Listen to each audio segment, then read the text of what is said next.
So, we have choices and the bear, mga kapiksi. Etong choices, guys, ay may kinalaman ito sa mga goals nyo, no? Ibig sabihin ito, guys, marami kayong choice na pwedeng pagpilian, marami kayong different path, okay? Different paths. Maraming daan, ibig sabihin maraming daan, maraming direksyon, maraming choices na pwede kayong subukan until such time na ma-achieve nyo na yung mga goals nyo sa buhay. So, sometimes hindi lang siya straight line, diba? Para marating nyo yung destination nyo.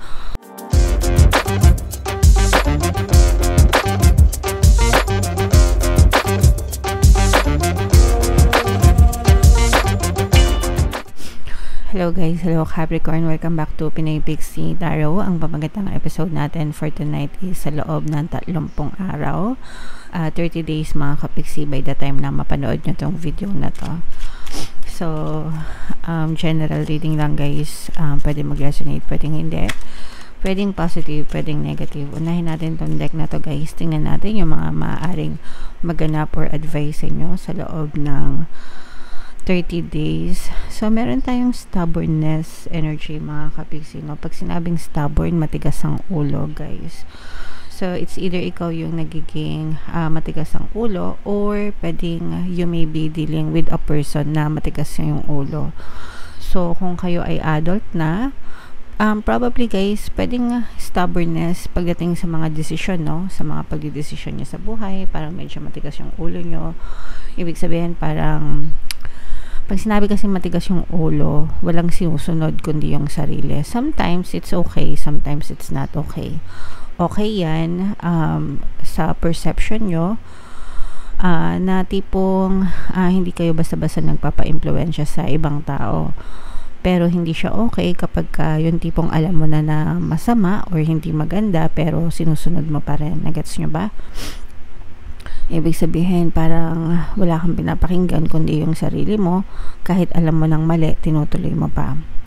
And for some of you naman guys, pwedeng hindi naman ikaw yung matigas yung ulo, pero you may be dealing with a person na matigas yung ulo.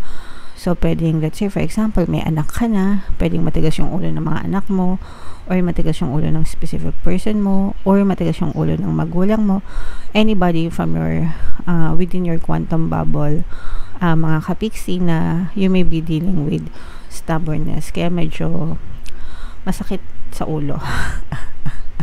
Okay, masakit sa ulo kapag merong matigas yung ulo, diba? So, yeah. Another message for you, Capricorn. Goal. Eto guys, yung pagiging stubborn sa pag-achieve ng goal, okay lang yan. Kasi ibig sabihin, hindi kayo basta-basta hindi kayo basta-basta nag-give up, no? Kumbaga, you are focused on your goal, hindi kayo nakikinig sa mga sinasabi ng ibang tao, basta ang intention nyo lang is nakafocus dun sa mga goals hanggang sa ma-achieve nyo sila. So, yung pagiging stubborn pagdating sa pag-achieve ng goal, para sa akin, okay lang yan, okay? Pero yung gumawa ka ng hindi tama para lang ma-achieve yung goal mo, yun yung masama mga kapiksi. Kasi unang-una, dapat hindi talaga tayo gumagawa ng masama kasi may balik yan, no? Lahat ng intentions natin guys, whether good intentions or bad intentions, babalik at babalik sa atin yan sa pamamagitan ng karma. So kapag gumawa kayo ng hindi maganda, may balik din yan sa inyo. Kaya make sure na even if focus kayo sa goals nyo, make sure sa tamang paraan, hindi dun sa pangit na paraan or masamang paraan, okay?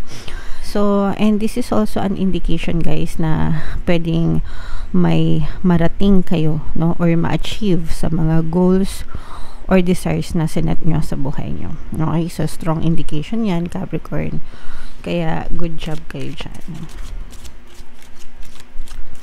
And another message for you guys, loneliness. So, merong pagkamalungkot guys. Ibig sabihin nito, for some of you, pwedeng makaramdam kayo ng loneliness kapag hindi nyo agad-agad na-achieve yung mga goals nyo, mga kapiksi. O kaya naman, sometimes kahit na-achieve nyo na yung goal nyo, parang meron pa ring dissatisfaction, disappointment na nararamdaman guys. Sometimes ganun no? Kumbaga, let's say for example, yung mga OFW, di ba? Na-achieve na nila yung goal nila, makapag-abroad, makatrabaho ng sa malayo and makatrabaho ng malaki yung sweldo, pero ang kapalit naman nun is loneliness kasi mag-isa lang sila doon, homesick, 'di ba? So sometimes may mga sakripisyo na kailangan tayong sakripisyo, 'di ba? Na kailangan tayong gawin kapalit nung pag-achieve natin ng mga goals. So you have to pay the price, mga kapiksi. So for some of you, pwedeng loneliness yung maging kapalit ng pag-achieve ng mga goals nyo, mga kapiksi. Alright? So comment down below, Capricorn, if feeling nyo naka-resonate kayo dyan. Pero ito guys, i-mind nyo to. Mind goals achieved yan. I-mind nyo sa comment section. Comment down below if feeling nyo naka-resonate kayo. So i-shuffle ko to guys. Tingnan natin yung ganap sa inyo. Habang sinushuffle ko to, panoorin nyo muna yung video natin regarding sa ating paano mag-manifest ng abundance video course. Kapiksi, sawa ka na ba sa mga struggles at hirap sa buhay mo? Masipag ka ba at masikap sa buhay ngunit hindi ka pa rin umaasenso? Ilang beses ka na bang nag-attempt mag-negosyo at mag-invest pero palagi ka pa rin nalulugi? Sa pagkakataon na ito ay maaaring may subconscious beliefs ka na nagiging balakid sa iyong pag-unlad at pagyaman. Introducing, paano mag-manifest ng abundance video course. Dito ay matututunan mo ma-overcome ang mga balakid mo para tuluyan ka ng umunlad, umasenso, sumagana, maging matagumpay, successful at maswerte sa iyong kabuhayan, pera, trabaho, negosyo sa labi at kaperahan ng bonggang-bongga. Dali, mag-send na ng email sa pinoypixie@gmail.com at simulan na ang iyong pagyaman ngayon. Alright, so sa lahat ng gusto mag-avail ng course guys, yung promo natin for July is magbibigay ako ng 500 pesos na discount until July 31 guys. So i-avail nyo na, sobrang ganda. And meron din tayong bagong course, paano mawala ang third party at magkaroon ng harmonious na relationship para sa mga kapiksi natin na nagdudusa sa mga kabit ng mga jowa nila guys. Para sa inyo talaga yan, 30% discount until July 31. So i-avail nyo na guys, sobrang ganda. So eto na yung mga maaaring maganap sa inyo guys sa loob ng 30 days. So we have choices and the bear, mga kapiksi. Etong choices guys, ay may kinalaman ito sa mga goals nyo. No? Ibig sabihin ito guys, marami kayong choice na pwedeng pagpilian. Marami kayong different path. Okay, different paths. Maraming daan. Ibig sabihin maraming daan, maraming direksyon, maraming choices na pwede kayong subukan until such time na ma-achieve nyo na yung mga goals nyo sa buhay. So sometimes hindi lang siya straight line, diba? Para marating nyo yung destination nyo, para ma-achieve nyo yung mga goals and desire nyo. Sometimes kailangan natin lumiko kaliwat kanan, mga kapiksi, pero whatever your choice may be, makakarating at makakarating pa rin kayo sa final destination nyo guys, and you will achieve your goal.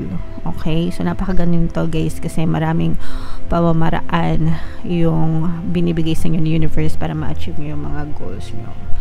And sa bawat paraan na tatahakin yung mga kapiksi with this bear energy, parang you're gaining power and strength. Okay, ibig sabihin parang nagle-level up, no?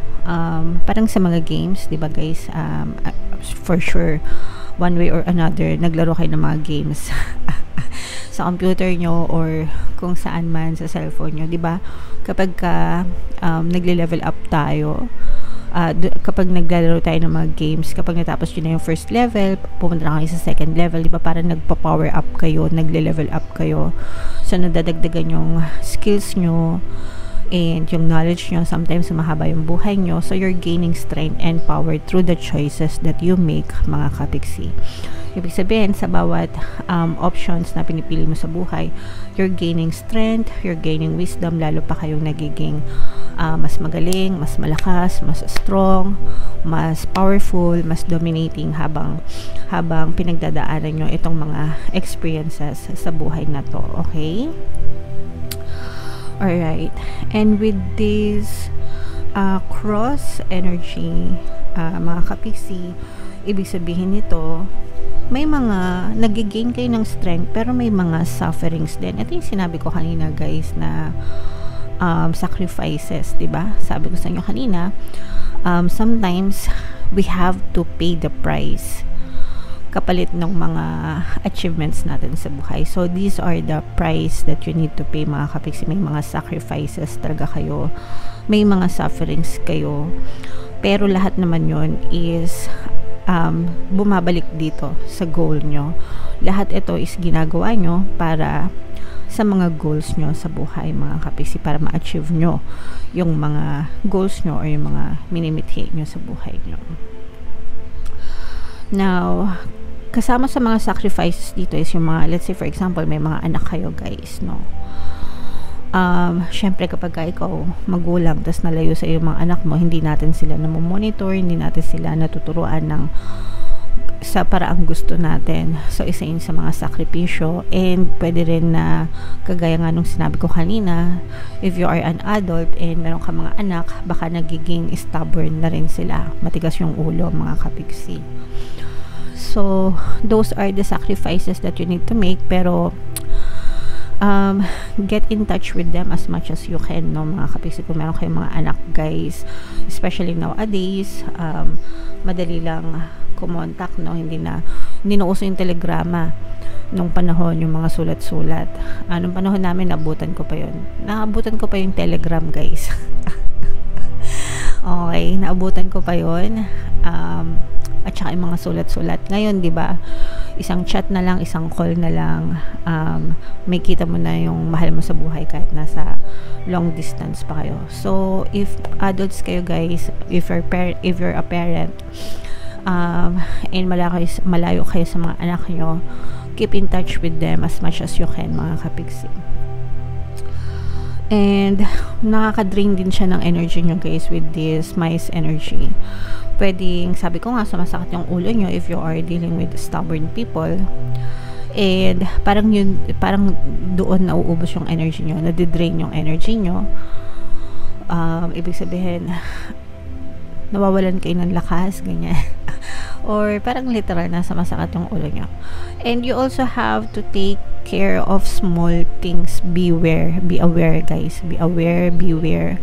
Yung mga small things na pwedeng makasira sa inyo. Kasi yung small things na yun, kapag dumami sila, it can cause big damage sa'yo in the future. So let's say for example, merong yung bangka, di ba, yung bangka, para lumutang siya sa dagat, kailangan nasa magandang kondisyon.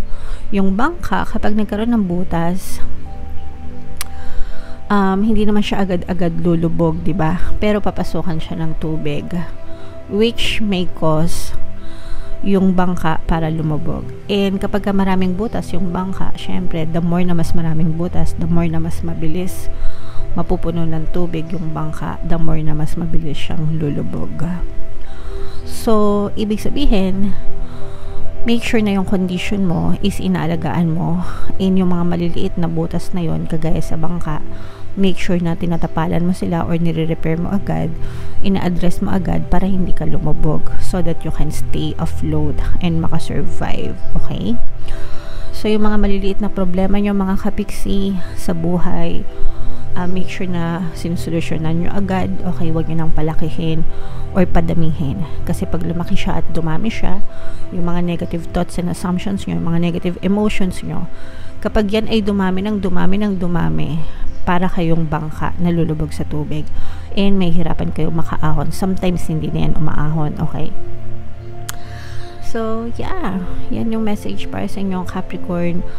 I hope that makes sense. Sana let me know guys if naka-resonate kayo. Ito guys, imahin nyo to. Mine, multiple choices, maraming choices.